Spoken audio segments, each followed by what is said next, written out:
Hello everyone and welcome to Dueling with Downton, and today let's talk about Yu-Gi-Oh! 7's episode 34 of the anime series. An episode that had its uniqueness to it, both positive and negative, but at the same time we have the return of the Shibatsu Empire, the empire that is associated with Saraku and this new character, as well as the sad farewell of the best massaging chair to ever duel within Yu-Gi-Oh!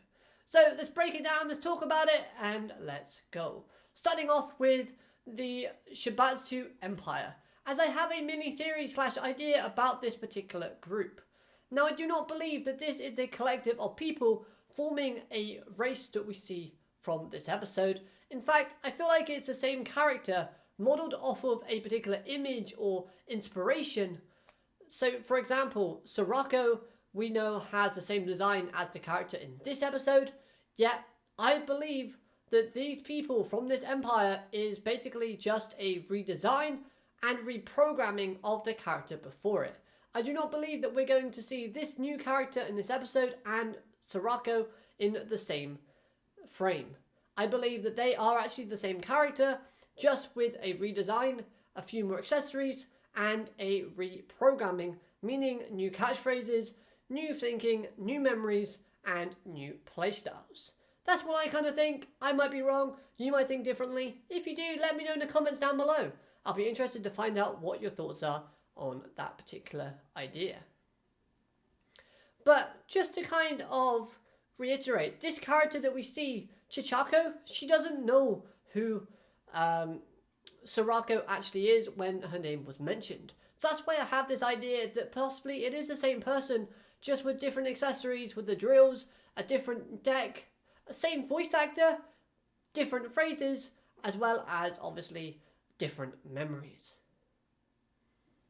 So basically we're going to have a lot of different variations of this character, having different personalities, different catchphrases, and different designs. Like now we've had space and we've had drills. What's going to be next? We'll have to wait and find out. So we learn / gain confirmation that this particular empire is associated with Goha, because now two other parties who are associated with Goha have now had these people, this empire, assisting them. That is, of course, the Machine Cavalry Club in Asana and the Bird Boy, as well as the fact is we've had Neil use Sorako. So yeah, I mean, this is quite interesting. I want to know more about them and learn more about it. We didn't see like any spaceships in this one because that wasn't the gimmick. Instead, we had drills where she kind of like spun around, transformed into a mini drill, and went into the earth again. That was nice and quirky, and the character itself overall was okay. Because apart from the voice acting, which I absolutely loved, and the new catchphrases, which I thought were pretty fun, nothing else really stood out as a positive for me from this character. Yes, the design is okay, and you know, I kind of kept thinking it was Sorako, but it's not. That's the problem. She's too similar to another character we've already had, and that is where I think my enjoyment for the character was lost. As well as the fact is, her dueling style is something that does not interest me in the slightest. I do not see myself using this particular deck or archetype if I was to duel online or at a convention. Instead, I would use something that's a lot more viable, because this deck, if you're going up against anybody who is not Sebastian or Roman, you're going to get squashed. Just plain and simple. This deck only counters decks like Romans and decks like Sebastians. And it felt very situational because of that fact. So again, the cards itself look goofy and didn't really offer any enjoyment on that front.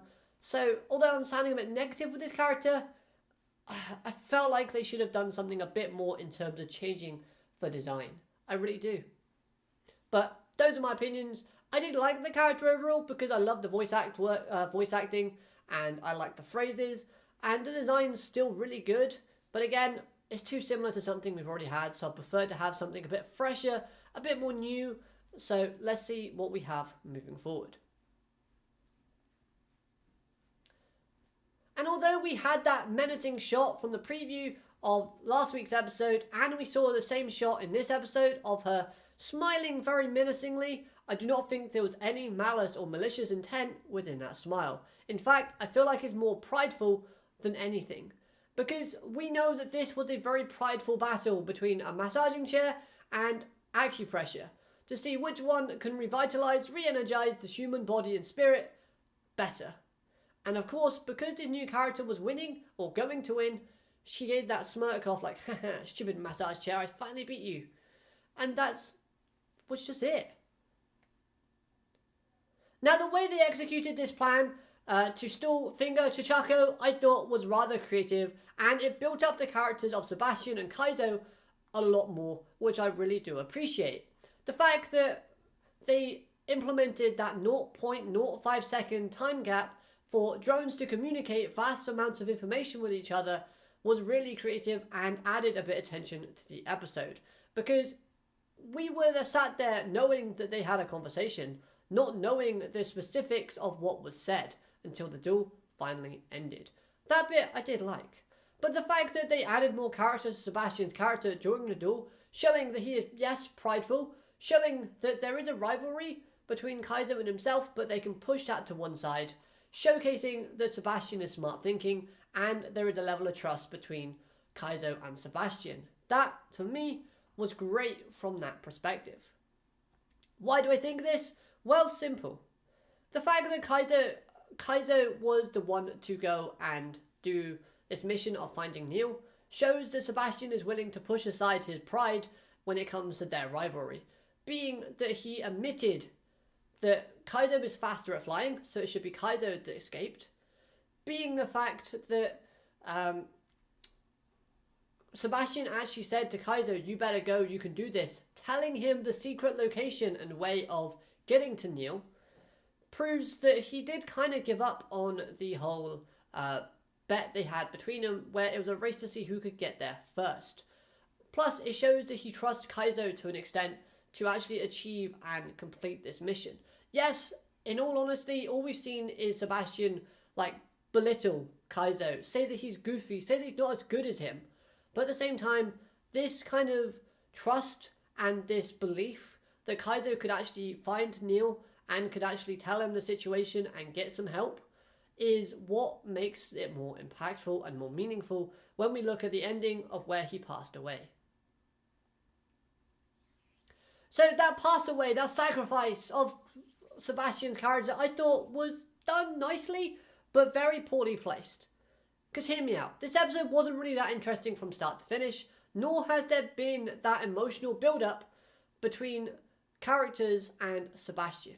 If Team Yuga were to find out now that Sebastian had died because they were ambushed and he dueled and that was the results of it, then yes, they would be a little bit sad and a little bit upset, but they wouldn't have that emotional connection that we've seen from, say, Neil and Sebastian. Neil and Sebastian would be something that would elevate Neil's character, showcasing he has a lot more emotion and kind of getting a better reaction out of him.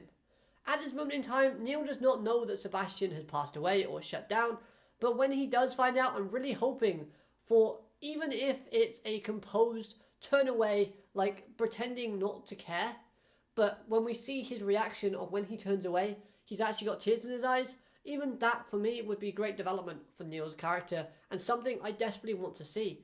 Because to make a scene like this more impactful, we need to have reactions from other characters that have meaning, that have impact, that help make this scene of Sebastian, passing away, just that much more impactful.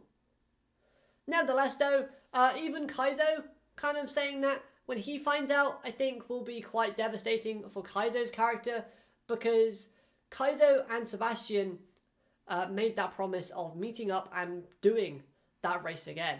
But obviously, Sebastian said at the end he is unable to keep his promise and looks sad for not being able to do so.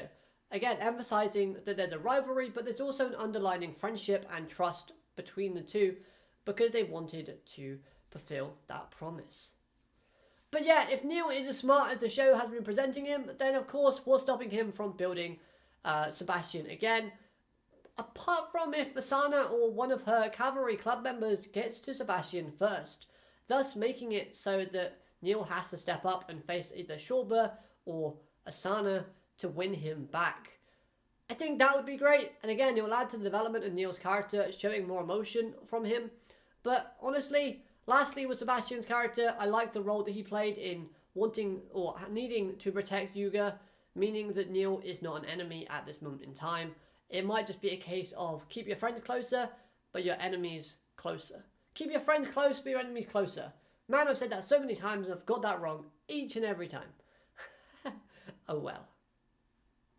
I don't believe that is the case though. I think he is just a neutral party that still has to find his position on the board.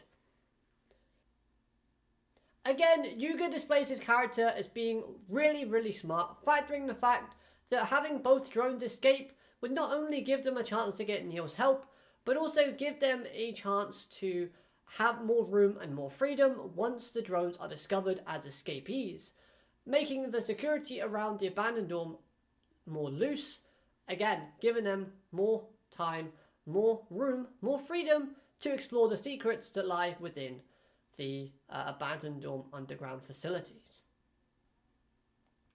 It was so fun watching Yuga outsmart and play along to the fact that he's now got this plan laid out and everything that is going according to it.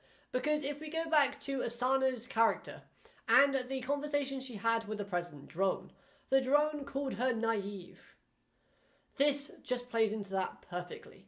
Because we have a situation where Asana believes that she's got Yuga trapped because of the whole beating him once, having all of his friends at 6th Elementary and now in abandoned dorm.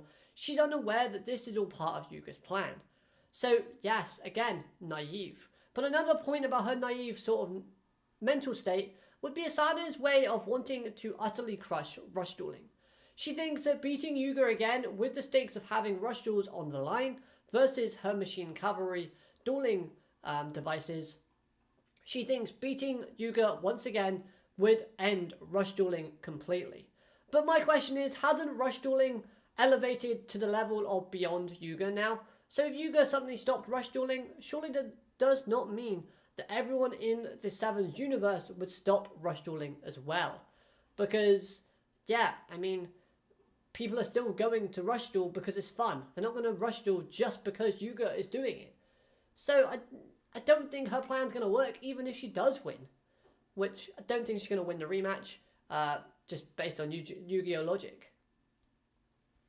However, moving away from the characters that were involved in this episode, let's talk about the next episode preview. Because this teases a lot of fun things to come, as a possible war between schools looks to be brewing. Because 6th Elementary, or people associated with them, look to be invading 7th Elementary, going after characters like the Newspaper Club and Yoshio. This excites me a lot. Because we can hopefully also see that Neil interaction with other characters. Now that Yuga is not at 7th Elementary, but the secret passageway to Neil looks to be on the campus of 7th Elementary. Maybe he can guide Yoshio, the Newspaper Club, and other clubs associated with Team Yuga to kind of defend their school. Drive back the Cavalry Club, forcing them out. This, I think, would be very fun and very interesting and open up a new dynamic. And, yeah, again, showing off some emotional development from Neil's character, wanting to get revenge on what happened to Sebastian. This could be pretty fun and exciting. Let's see how they go. Sevens hasn't really disappointed me yet too much with their episodes and the way they set things up, so looking forward to it nevertheless. My only two real criticisms with this episode though is the fact that it did feel a bit fillerish, not gonna lie. Apart from the last 5 minutes, everything else was kind of just, it was either development for a character, which is good, but the character that they developed is now passed away. Okay. And it was just a character bringing back that looks very similar to one we've already seen before. Another criticism I had was the animation when they're at the abandoned dorm. It might just be me personally, but the characters of Yuga and Ko in their tracksuits looked really out of proportion.